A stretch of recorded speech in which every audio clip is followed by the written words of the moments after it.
Hello everyone, I am Saurabh Pandey and welcome back to my YouTube channel.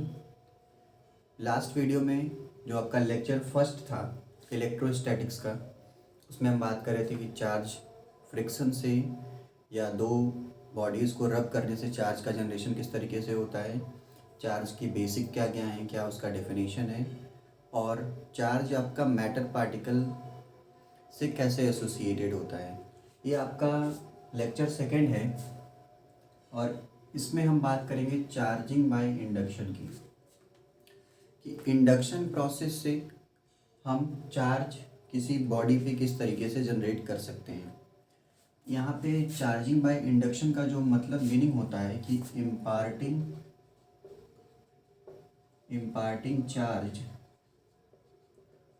Without any actual contact. दो bodies के बीच में बिना किसी actual contact के charge का ट्रांसफ़र करना क्या कहलाता है? Charging by induction. कांटेक्ट से जो चार्ज हम ट्रांसफ़र करते हैं वो फ्रिक्शन वाला था, वो हमने पहले लेक्चर में उसको पढ़ा था। अब आपका है imparting charge without any actual contact, बिना किसी एक्चुअल कांटेक्ट से एक चार्ज्ड बॉडी से, एक आपका चार्ज्ड बॉडी होगा, आपका चार्ज्ड बॉडी से चार्ज का ट्रांसफ़र करेंगे हम अनचार्ज्ड बॉडी और without any actual contact, that is called charging by induction. अब इसको हम देखते हैं किस तरीके से होगा। मान लीजिए कि आपके पास एक मेटेलिक स्फीयर है, ये आपका मेटेलिक स्फीयर है जो एक इंसुलेटिंग स्टैंड से आपका अटैच्ड है। ये आपका जो स्टैंड है ये कैसा है? इंसुलेटिंग है।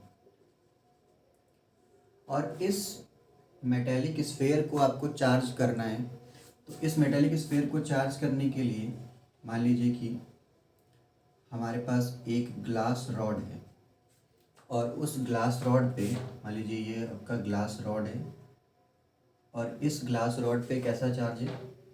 मान लेते हैं कि पॉजिटिव चार्ज है। इस पॉजिटिव चार्ज ग्लास रॉड को हम क्या करेंगे? इस मेटेलिक स्फीयर के कांटेक्ट में लाएंगे।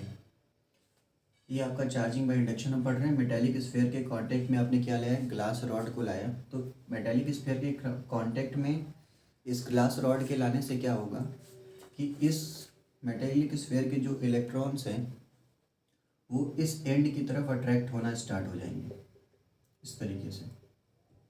मतलब ये वाला एंड, क्योंकि ग्लास रॉड में पॉजिटिव चार्ज है तो जो इलेक्ट्रॉन है वो इस एंड की तरफ एक्यूमुलेट हो गए, या हम बोल सकते हैं अट्रैक्ट हो गए इस पॉजिटिव ग्लास रॉड की वजह से।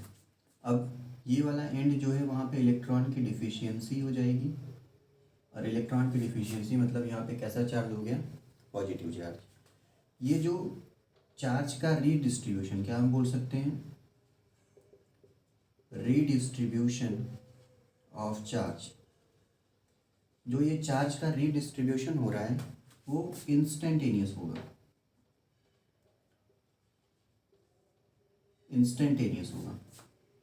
ये जो चार्ज का रीडिस्ट्रीब्यूशन होगा वो इंस्टेंटेनियस होगा। और चार्ज, जो ये चार्ज का ट्रांसफ़र हो रहा है वो स्टॉप हो जाएगा कब?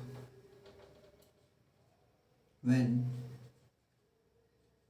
Force on electron become zero. ये इलेक्ट्रॉन के बीच में लगने वाला फोर्स जब एक दूसरे को बैलेंस कर लेगा, ये यहाँ पे जो फोर्स जीरो हो जाएगा, तो ये चार्ज का रीडिस्ट्रीब्यूशन क्या हो जाएगा? रुक जाएगा। एक एंड इस मेटेलिक स्फीयर का नेगेटिव और दूसरा एंड कैसा बन गया? पॉजिटिव। अगर मान लीजिए थर्ड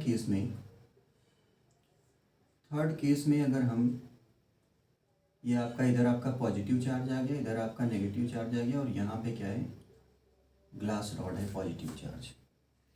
अगर हम इस एंड को ग्राउंड से अगर हम कनेक्ट कर दें, ध्यान से देखिए, अगर इस एंड को हमने ग्राउंड से कनेक्ट कर दिया तो कनेक्ट करने से क्या होगा?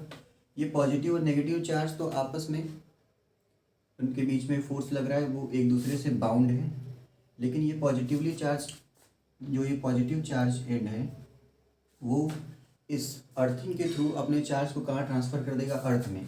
तो ये अब मेटेलिक स्फीयर कैसा बन जाएगा, यहाँ पे नेगेटिव चार्ज, ये आपका इंसुलेटिंग स्टैंड, और यहाँ पे क्या है,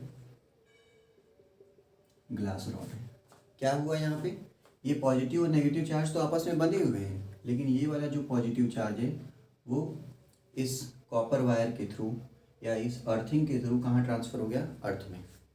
अगर हम अब इस ग्लास रॉड को हटा लें तो ये नेगेटिवली चार्ज, ये जो नेगेटिव चार्ज है मेटेलिक स्फीयर का, वो पूरे इस मेटेलिक स्फीयर में क्या हो जाएगा, यूनिफॉर्मली डिस्ट्रीब्यूट।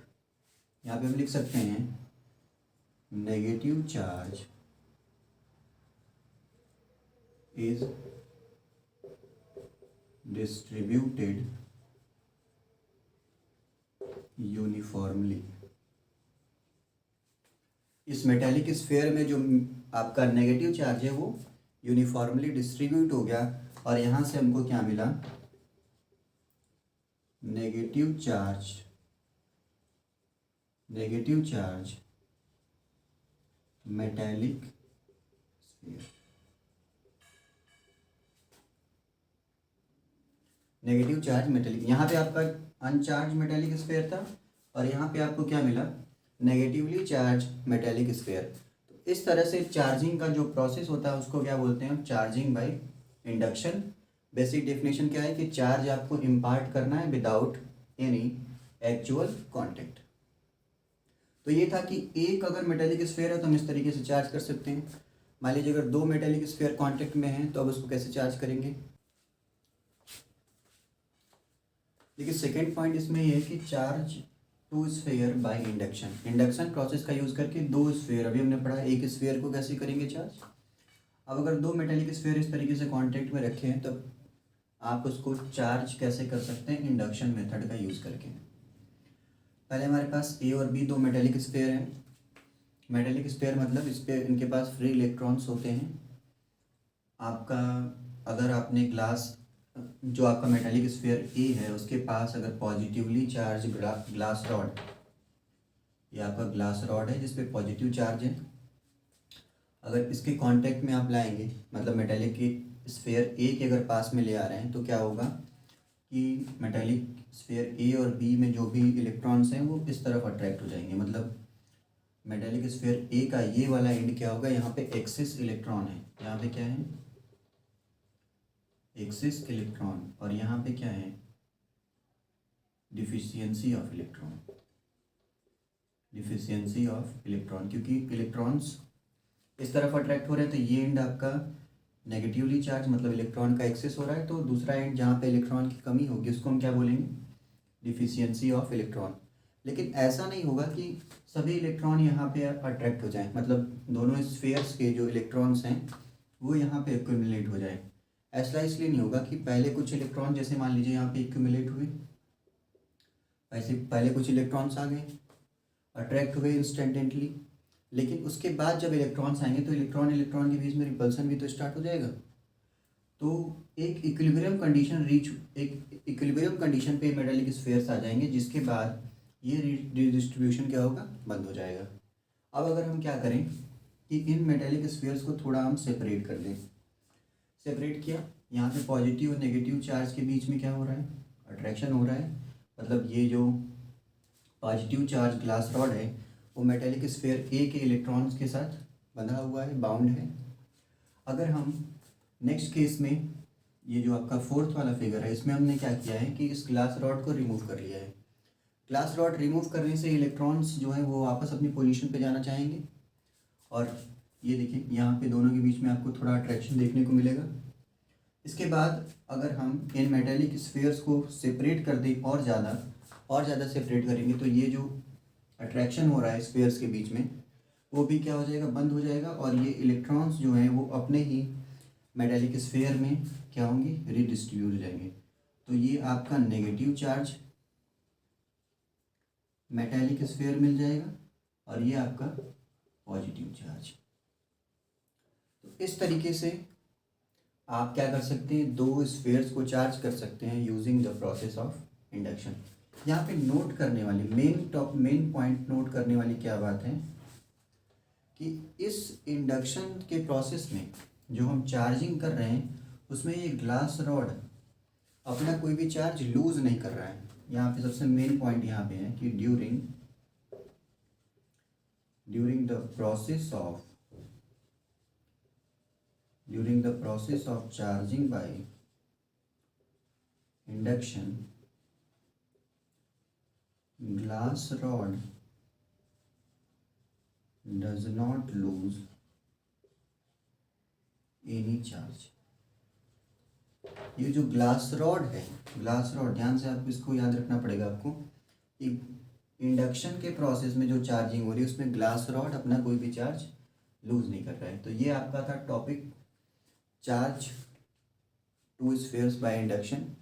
आइए पढ़ते हैं कि चार्ज की प्रॉपर्टीज़ क्या होती हैं। प्रॉपर्टीज, जो चार्ज होता है ऑफ एन आइसोलेटेड सिस्टम वो हमेशा कंजर्व रहता है। इसका डेफिनेशन आपका क्या हो जाएगा, charge of an isolated system remains conserve. Conserve रहने का मतलब क्या होगा कि it can not be created और कैन नॉट बी डिस्ट्रॉयड। इसको हम लिख लेते हैं, it can not be created not be destroyed. ना हम इसको क्रिएट कर सकते हैं ना ही डिस्ट्रॉय कर सकते हैं। और चार्ज का जो डिस्ट्रॉय होगा वो हमेशा इक्वल और अपोजिट पेयर में होगा। ये भी अभी हम समझेंगे इसको एग्जांपल से। Charge can be destroyed in equal and opposite pair only। Charge का पहला प्रॉपर्टी ये है आपका कंजर्वेशन ऑफ चार्ज। कंजर्वेशन का मतलब हम समझते हैं कि आइसोलेटेड सिस्टम है तो वहाँ पे चार्ज हमेशा क्या रहेगा, कंजर्व रहेगा या कांस्टेंट रहेगा। और इसका मतलब ये होगा कि हम इसको ना क्रिएट कर सकते हैं ना डिस्ट्रॉय कर सकते हैं। कुछ एग्जांपल से समझते हैं इसको। फॉर एग्जांपल अगर हम यहाँ पे रिएक्शन देखें, पहला आपको इसको हम इस रिएक्शन का नाम होता है आपका पेयर प्रोडक्शन। देखिए पेयर प्रोडक्शन में क्या होता है, एक गामा फोटोन एक आपका इलेक्ट्रॉन और एक पॉजिट्रॉन, इसको हम बोलेंगे इलेक्ट्रॉन और ये पॉजिट्रॉन। इलेक्ट्रॉन पे आपका नेगेटिव चार्ज होता है, पॉजिट्रॉन पे उस सेम पॉजिटिव चार्ज होगा। और गामा पे कितना चार्ज होता है, 0। यहाँ पे हो जाएगा -1 और यहाँ पे क्या हो जाएगा +1। मतलब जो टोटल चार्ज इस सिस्टम का हम बोल सकते हैं या इस पेयर प्रोडक्शन का हम बोल सकते हैं वो क्या है, 0 है। इसका मतलब ये किसको फॉलो कर रहा है, पेयर आपका कंजर्वेशन ऑफ चार्ज प्रॉपर्टी को फॉलो कर रहा है। और एक एग्जांपल देखते हैं। एक आपका रिएक्शन होता है एनहिलेशन। एनहिलेशन में क्या होगा, इलेक्ट्रॉन और पॉजिट्रॉन ये किसमें क्या बनाएंगे आपका, दो इस तरीके से गामा फोटोन। तो यहाँ पे भी जो चार्ज आपको दिख रहा होगा वो क्या दिख रहा है, नेगेटिव -1, यहाँ पे भी +1, इधर क्या है 0। तो total charge of the system क्या हो जाएगा 0, मतलब टोटल चार्ज क्या है, कंजर्व्ड है। तीसरा हम इसको एक और आप रिएक्शन देख सकते हैं। जैसे हम बात करें न्यूक्लियर फ्यूज़न की, न्यूक्लियर रिएक्शन की अगर हम बात करें, मान लीजिए न्यूक्लियर रिएक्शन की अगर हम बात करें तो यूरेनियम जो है 92 और 238, 2 और 238 ये किस में ब्रेक हो जाता है, थोरियम आपका 90 और ये आपका 234। और यहाँ पे जो कंजर्वेशन 2 हीलियम 2He4। तो इन सभी रिएक्शन में हम क्या देखते हैं कि जो चार्ज है टोटल सिस्टम का वो हमेशा क्या है, कंजर्व्ड है। तो यहाँ से आपकी प्रॉपर्टी जो फर्स्ट प्रॉपर्टी आपने पढ़ी वो क्या है, कंजर्वेशन ऑफ चार्ज। किसी भी आइसोलेटेड सिस्टम है तो उसका चार्ज हमेशा क्या होगा, कंजर्व रहेगा। अब हम दूसरी प्रॉपर्टी को पढ़ते हैं। देखिए सेकेंड और जो इम्पोर्टेंट प्रॉपर्टी है चार्ज की, दैट इज़ चार्ज क्वांटाइजेशन, या हम बोल सकते हैं quantization of charge. Quantization of charge ये होता है कि property by virtue of which all charges are, सभी चार्जेस जो होंगे वो इंटीग्रल मल्टीपल होंगे किसके, बेसिक यूनिट ऑफ चार्ज के। देखिए इसको समझते हैं कि all charges are integral, all charges are integral multiple of basic unit of charge. देखिए इसको समझते हैं किस तरीके से। बेसिक यूनिट ऑफ चार्ज क्या होता है, basic unit of charge means charge on electron और प्रोटॉन। यहाँ हम डायरेक्ट अगर इसको लिखें ई, मतलब इलेक्ट्रॉन पे चार्ज और प्रोटॉन पे चार्ज। जब हम बात करेंगे इलेक्ट्रॉन की तो माइनस साइन वहाँ यूज़ करेंगे, जब प्रोटॉन की बात करेंगे तो वहाँ पे प्लस साइन यूज़ करेंगे। तो ई की वैल्यू आपकी हो जाएगी 1.6 10⁻⁻19 कूलम। हम जब बात करेंगे इलेक्ट्रॉन की तो यहाँ पे हम यूज़ करेंगे 1.6 इंटू 10⁻⁻19। और अगर प्लस की बात करेंगे तो यहाँ पे जगह प्लस 1.6 इंटू 10⁻⁻19 कूलम। तो बेसिक यूनिट चार्ज का मतलब तो ये हो गया कि चार्ज ऑन इलेक्ट्रॉन और proton. By convention we can use negative and positive sign. लेकिन ये जो इंटीग्रल मल्टीपल है, पूरा डेफिनेशन अपने पास ये है कि all charge are integral multiple of basic unit of charge. मतलब जो भी चार्ज हैं वो हमेशा क्या होंगे, इंटीग्रल मल्टीपल होंगे किसके, बेसिक यूनिट ऑफ चार्ज के। Q that is equal to N E. और यहाँ पे हम क्या साइन यूज़ कर सकते हैं, प्लस माइनस। प्लस माइनस क्यों, अभी समझा आपने, प्रोटॉन और इलेक्ट्रॉन के लिए। प्रोटॉन के लिए आप प्लस लेंगे और इलेक्ट्रॉन के लिए क्या लेंगे, माइनस साइन लेंगे। अगर मान लीजिए कि कोई आपके पास बॉडी है, उस पर आपको मान लीजिए N1 इलेक्ट्रॉन है और N2 क्या है, प्रोटॉन है, तो Q1 कितना आ जाएगा यहाँ से, Q1 आपका आ जाएगा -NE। N1 यहाँ पे ले लेते हैं। Q2 आपका कितना आ जाएगा, माइनस नहीं आएगा, यहाँ पे क्या आएगा, प्लस आएगा। क्योंकि किसकी बात कर रहे हैं, प्रोटॉन की बात कर रहे हैं। तो अगर हम नेट ट्रांसफ़र ऑफ चार्ज की बात करें, नेट चार्ज, अगर वहाँ पे आपका N1 इलेक्ट्रॉन है और N2 क्या है, प्रोटॉन है, तो नेट चार्ज कितना हो जाएगा, Q that is equal to N2, ये यहाँ पे N2 माइनस N1 और कॉमन क्या हो गया E। और N जो यहाँ पे हम वैल्यू यूज़ कर रहे हैं वो N क्या है, इंटीजर है। N क्या है यहाँ पे, इंटीजर है। तो N1 माइनस N2 इसका डिफरेंस भी क्या होगा, इंटीजर होगा। तो क्वांटाइजेशन ऑफ चार्ज आपको ये बताता है कि जो सभी चार्जेस हैं वो इंटीग्रल मल्टीपल होते हैं बेसिक यूनिट ऑफ चार्ज के, Q that is equal two plus minus NE। तो अगर हम यहाँ से देखें, N की वैल्यू हम इंटीजर पुट कर सकते हैं, मतलब N की वैल्यू जो पुट कर सकते हैं हम +-1 +-2 +-3 एंड सो ऑन। तो चार्ज आपका क्या हो सकता है, अगर हम +-1 पुट करें तो +-E +-2E +-3E and so on.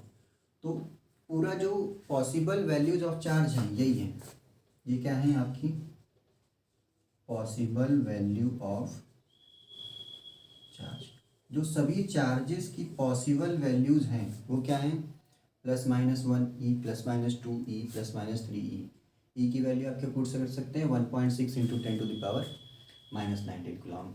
ये थी आपकी प्रॉपर्टी क्वांटाइजेशन ऑफ चार्ज। इसमें आगे हम ये समझते हैं और थोड़ा कि कुछ पार्टिकल्स होते हैं जिनको हम बोलते हैं क्वार्क पार्टिकल्स। क्वार्क पार्टिकल के पास फ्रैक्शनल चार्ज होता है, ±2/3 1/3E। इस तरीके से क्वार्क पार्टिकल्स पे किस तरीके का चार्ज होता है, फ्रैक्शनल चार्ज। अभी हमने बोला कि जो चार्ज होते हैं वहाँ पे इंटीग्रल मल्टीपल होगा ये। तो ये क्वार्क पार्टिकल में फ्रैक्शनल चार्ज कैसे आ गया। तो एक सबसे इम्पॉर्टेंट चीज़ यहाँ पे है कि क्वार्क जो हैं, जो क्वार्क पार्टिकल्स हैं वो हमेशा पेयर में, हमेशा जब भी वो एग्जिस्ट करेंगे तो किस में एग्जिस्ट करेंगे, पेयर में। जैसे मान लीजिए 2/3 और 1/3 का पेयर है, तो 2/3 + 1/3 कितना हो जाएगा, 3/3 that is equal to 1। LCM लेकर के हमने सॉल्व कर लिया, कितना आ गया, नेट चार्ज कितना आ गया 1e। मतलब कि भले इनके पास कैसा चार्ज हो, फ्रैक्शनल चार्ज हो, लेकिन वो एग्जिस्ट कब करेंगे, जब वो पेयर के फॉर्म में है। और जब भी पेयर के फॉर्म में आ जाएंगे तो उसके उनके ऊपर कैसे चार्ज आ जाएगा, इंटीग्रल मल्टीपल ऑफ चार्ज आएगा। और इंटीग्रल मल्टीपल ऑफ चार्ज मतलब जो पॉसिबल है वो यही है। तो यहाँ से हम समझ सकते हैं क्वांटाइजेशन ऑफ चार्ज के बारे में। सिंपल सी चीज़ है, Q इक्वल टू +-1e, और यहाँ से हम n की वैल्यू को पुट करके टोटल पॉसिबल चार्ज के बारे में फाइंड कर सकते हैं। अभी जो हमने क्वांटाइजेशन ऑफ चार्ज में फॉर्मूला पढ़ा Q इक्वल टू NE, उस पर बेस्ड ये क्वेश्चन हैं। What is the value of charge on a body with 20 excess electron. 20 excess electron मतलब n आपको 20 दिया हुआ है, इलेक्ट्रॉन की बात कर रहा है तो आप क्या यूज़ करेंगे, -1.6 इंटू 10⁻⁻19 कूलम। और आपको चार्ज फाइंड करना है तो ये हो जाएगा -NE, मतलब -1.6 इंटू 10⁻⁻19, ये तो चार्ज हो गया इलेक्ट्रॉन के लिए। और n की वैल्यू कितनी यूज़ करेंगे आप, 20। तो टोटल चार्ज कितना आ जाएगा, मल्टीप्लाई कर लेंगे, जब मल्टीप्लाई करेंगे तो कितना हो जाएगा, ये 3.2 इंटू 10⁻⁻19 कूलम। तो ये था आपका पहला क्वेश्चन। ये देखिए, इज चार्ज, क्या ये चार्ज 5.8 इंटू 10⁻⁻19 कूलम पॉसिबल है। तो अभी आपने पढ़ा था कि पॉसिबल जो चार्जेस होते हैं उनकी क्या क्या वैल्यूज़ होती हैं। अगर हमको कैलकुलेट करना हो या फिर चेक करना हो कि ये चार्ज पॉसिबल है कि नहीं, तो Q इक्वल टू होता है आपका NE, यहाँ से N हो जाएगा Q अपॉन E। Q आपको दिया है 5.8 इंटू 10⁻⁻19, और E की वैल्यू है 1.6 इंटू 10⁻, ये आपको मान लीजिए आपको 19 ही दिया है, ठीक है। ये दोनों वैल्यूज़ आपका कैंसिल हो जाएगा, यहाँ पे क्या बचेगा 5.8 अपॉन 1.6, इसको हम लिख सकते हैं कितना 58 अपॉन 16। अगर हम इसको कैंसिल करें तो ये वैल्यूज़ आपकी कैंसिल हो सकती हैं क्या, ये आपका मान लीजिए 2 से कैंसिल हो जाएगा, ये हो जाएगा 2 2 4, फिर 1 यहाँ ट्रांसफ़र हो गया, 2 9 18, ये हो जाएगा आपका 2 8 16, ये आपका आ जाएगा 29/8। तो जब 29 को आप 8 से डिवाइड करेंगे तो कितना आएगा, 8 3 24, फिर मतलब 3 पॉइंट में समथिंग वैल्यू आएगी है। तो ये जो चार्ज कैसा आ रहा है, ये जो नंबर आ रहा है वो क्या आ रहा है, इंटीजर तो आ नहीं रहा है, डेसिमल में आ रहा है, या फिर बोल सकते हैं फ्रैक्शन में आ रहा है। तो ये that is not an integer. यहाँ पे जो n की वैल्यू होनी चाहिए वो क्या होनी चाहिए थी, इंटीजर होनी चाहिए थी, तभी ये चार्ज पॉसिबल होता। जब ये n की वैल्यू इंटीजर में है ही नहीं तो ये चार्ज क्या है, नॉट पॉसिबल। इस तरीके से आप चेक भी कर सकते हैं कि n की वैल्यू अगर इंटीजर नहीं है तो चार्ज आपका पॉसिबल नहीं है। तो ये था आपका लेक्चर सेकंड, जिसमें हमने ऑलमोस्ट सभी बेसिक को डिस्कस कर लिया है। अब नेक्स्ट वीडियो में कुछ एग्जाम्पल के क्वेश्चंस हैं आपके एनसीईआरटी में, जो आपका क्वांटाइजेशन ऑफ चार्ज है उस पर बात करेंगे, उसको डिस्कस करेंगे। और उसके बाद आपका कूलम्ब्स लॉ और उसके जो आगे की चीज़ें हैं, कूलम्ब्स लॉ पे बेस्ड जो न्यूमेरिकल्स है उसको पढ़ेंगे। तो आई होप कि आप वीडियोस को देख रहे हैं, नोट्स बना रहे हैं, और स्टार्टिंग से क्लास 12th के लिए आप प्रैक्टिस में लग गए हैं। So thank you for watching, please share with your friends.